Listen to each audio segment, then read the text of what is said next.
Speaking in a dramatic way with a lot of emphasis, adding snazzy transitions and showing a bunch of catchy visuals does not mean the person on your screen is telling the truth.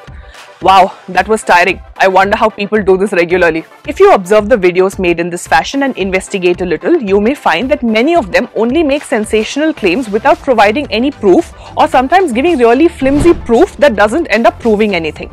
And the making of such claims is not something that has come into existence with social media and snappy vertical videos.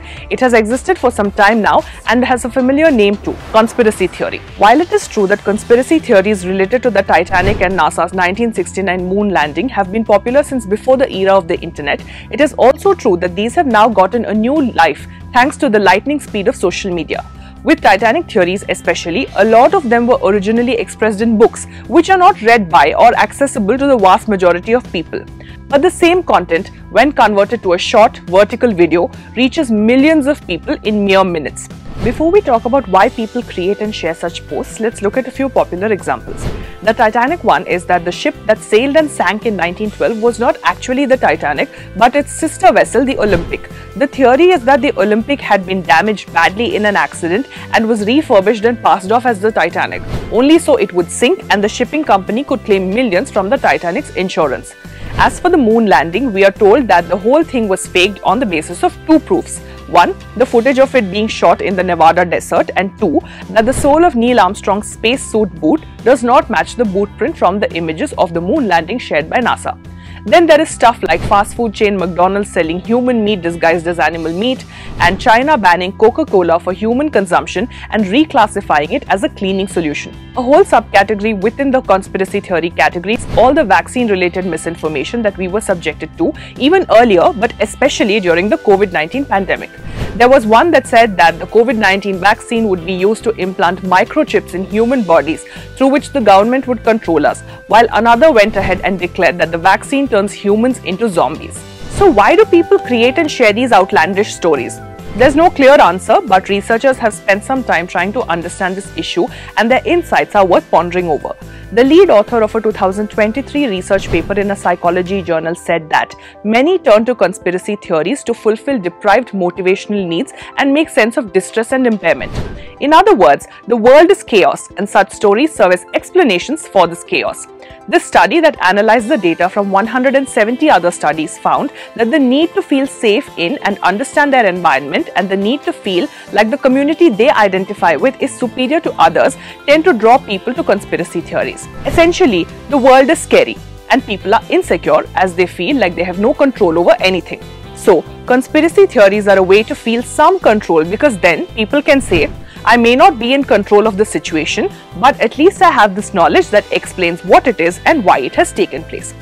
Now, you may wonder what is wrong with feeling that way.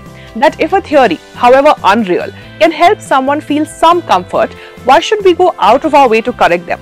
The answer to that is that conspiracy theories, especially those related to health, have real-time consequences that are hard to ignore. In April 2024, the European Centre for Disease Prevention and Control issued a warning that preventable deaths are on the rise in the European Union amid low vaccine uptake, outlining that young children face the most severe risk. Several countries have reported measles outbreaks in 2024, and this is a disease that can lead to death in severe cases. Measles can be prevented by taking the MMR vaccine, but unfortunately, persistent messaging about this vaccine leading to autism has made parents shy away from it.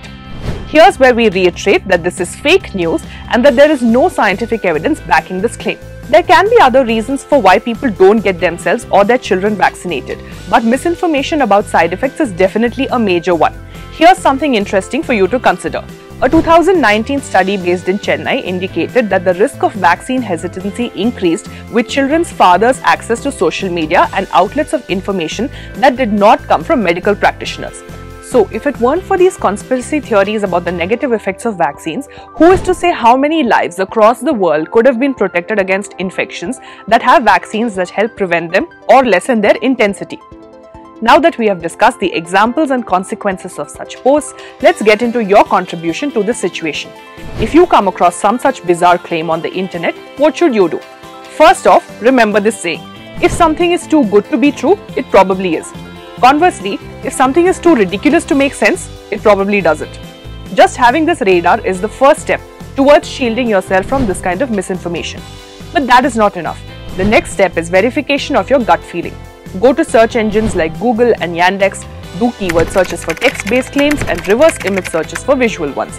These should throw up credible pages from fact checkers or reputed news outlets that have debunked the claims in detail. But if your investigation comes to a dead end, text us on our WhatsApp tip line so we can look into the claim and get back to you. With that, we come to the end of the second episode of Season 5 of Decode. We will see you next time with another topic from within the strange world of fake news. Until then, like and share this video and subscribe to Factly if you haven't already so you can watch our daily fact checks and stay informed. Thank you for watching.